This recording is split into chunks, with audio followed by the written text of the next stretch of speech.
என்ன பாக்குறீங்க? ஆமா, நம்ம பண்ருட்டி மக்களுடைய குரலை கேட்க ஒருத்தர் வந்துட்டாரு. யார் அந்த ஒருத்தர்? வாங்க பாக்கலாம்.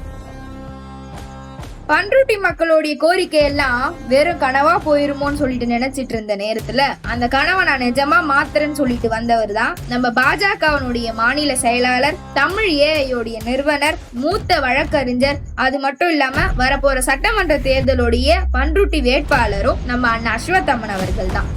அவர் எப்ப பண்ருட்டி மண்ணில் கால் எடுத்து வச்சாரோ அப்பத்துல இருந்து இப்போ வரைக்கும் ஒரு மிகப்பெரிய மாற்றத்தை தான் கொண்டு வந்திருக்காரு.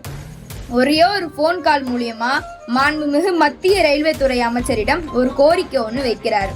திருப்பதிக்கு போற பாமணி எக்ஸ்பிரஸ் பண்ருட்டி ஜங்ஷன்லயும் நிக்கணும் அப்படின்னு சொல்லிட்டு அவர் கோரிக்கை வச்சு ஒரு 5 நாள்ல பாத்தீங்கன்னா நம்ம மத்திய ரயில்வே துறை அமைச்சரிடம் இருந்து ஒரு கடிதம் ஒண்ணு வருது.